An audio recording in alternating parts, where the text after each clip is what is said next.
Hello everyone, welcome to my channel. और आज का जो मेरी वीडियो का टॉपिक होने वाला है वो होने वाला है करंट अफेयर्स कहाँ से पढ़ें, किस तरीके से बैंकिंग एग्ज़ाम्स के लिए करंट अफेयर्स के लिए प्रिपेयर किया जाता है और कौन से जो सोर्सेज हैं वो सबसे बेस्ट होते हैं जिससे कि ज़्यादा से ज़्यादा स्कोर आप वहाँ अपने मेंस एग्ज़ाम्स में लेकर आ सकें। तो अगर मैं अपनी बात कहूँ तो मैं दो सोर्सेज को फॉलो करती हूँ पर्सनली, और मैं किसी भी करंट अफेयर्स सोर्स का कोई भी प्रमोशन नहीं कर रही हूँ। मेरे को पर्सनली ऐसा लगता है कि ये दो सोर्सेज इनफ होते हैं। जैसे कि मैं पीओ मेंस का देकर आई हूँ और वहाँ पर जो करंट अफेयर्स आए हैं, इस चीज़ से तो एक चीज़ काफ़ी क्लियर हो गई है, करंट अफेयर्स का आप कहीं से भी पढ़िए, दे आर अनप्रिडिक्टेबल, कहीं से भी आ सकता है। और जितना ज़्यादा पढ़ो उतना बेटर है, बट जितना ज़्यादा पढ़े वो काफ़ी एग्जॉस्टिंग हो जाता है। तो ऐसे में बेटर है कि आप कोई भी ऐसे दो सोर्सेस ले लीजिए जिससे कि आपको लगे कि हाँ, अराउंड 60 to 70% इन दो सोर्सेज से आ सके और जिससे कि ज़्यादा से ज़्यादा स्कोर हो सके। तो मेरा जो पहला सोर्स है करंट अफेयर्स के लिए वो है अफेयर्स क्लाउड की पीडीएफ। अब अफेयर्स क्लाउड की जो पीडीएफ आती है वो डेली पीडीएफ भी आती है, मंथली भी आती है और वीकली भी आती है। तो मेरा जो काम रहता है वो ये रहता है, मैं डेली तो पढ़ती ही हूँ और उसके बाद फिर वीकली भी पढ़ती हूँ, और उसके बाद जो पूरा एक मंथ कंप्लीट हो जाता है तो मैं दोबारा उसकी जो मंथ वाली पीडीएफ होती है उसका भी रिवीजन कर लेती हूँ। ऐसे में होता ये है, जो भी हम स्टार्टिंग से लेकर अब तक पढ़ते आ रहे हैं वो अच्छे से रिवाइज हो जाता है और हमारा जो ब्रेन है उस चीज़ को ज़्यादा देर तक रिटेन कर पाता है। एंड सेकेंड इज़, जो सेकेंड सोर्स है मेरा, वो मैंने स्टडी आईक्यू का पेड कोर्स लिया हुआ है।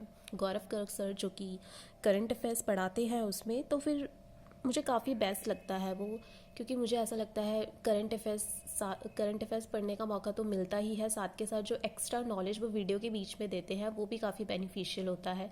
और ये चीज़ मैंने रियलाइज़ की थी पीओ मेंस के एग्जामिनेशन में, क्योंकि बहुत ही डीपली आ रखा था और जो चीज़ हम लोग पढ़ कर गए थे वो क्वेश्चन में मेंशन था और जो नहीं पढ़ कर गए थे वो पूछ लिया गया था।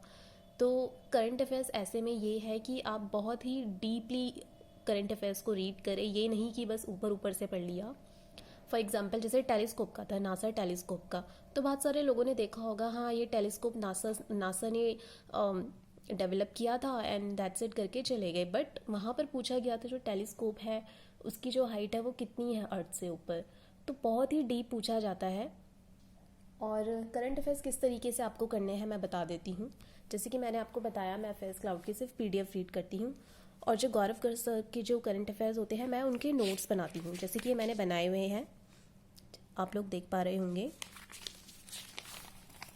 पूरा मैं मेंशन कर देती हूँ जो भी मुझे लगता है इम्पॉर्टेंट टॉपिक्स है, बीच बीच में वो जो नॉलेज देते रहते हैं वो भी नोट डाउन कर देती हूँ जिससे कि मेरा अच्छे से रिवाइज हो सके।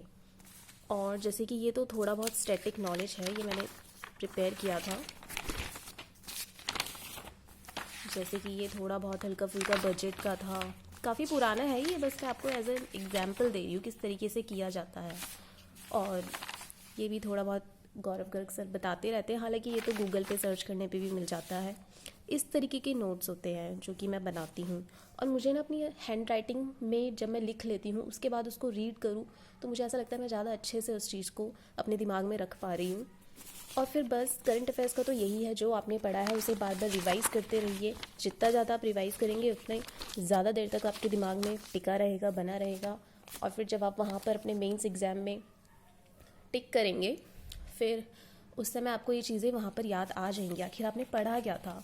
हालांकि इंसान पजल्ड काफ़ी हो जाता है, बिकॉज ऑप्शन ही कुछ इस तरीके के दिए रहते हैं, इतने क्लोज नंबर्स होते हैं, जैसे 44 169, 43 169, तो इस तरीके से ऑप्शंस होते हैं कि मतलब लगता है कि अरे 43 होगा या 44 होगा, तो वो पजल्ड हो जाता है इंसान वहाँ पर। हालांकि अगर आपने अच्छे से रिविजन किया हुआ है तो पजल्ड होने का तो कोई सवाल ही नहीं होता, आप अच्छे से अपना एग्ज़ाम करके आएंगे। तो ये मेरी शॉर्ट वीडियो थी करंट अफेयर्स के लिए। उम्मीद करती हूँ आपको पसंद आया होगा जो भी मैंने बताया है इस वीडियो के ज़रिए, और आगे आने वाले टाइम पर भी इसी तरीके की यूज़फुल वीडियोस मैं आपके लिए बनाती रहूँगी। Thank you very much.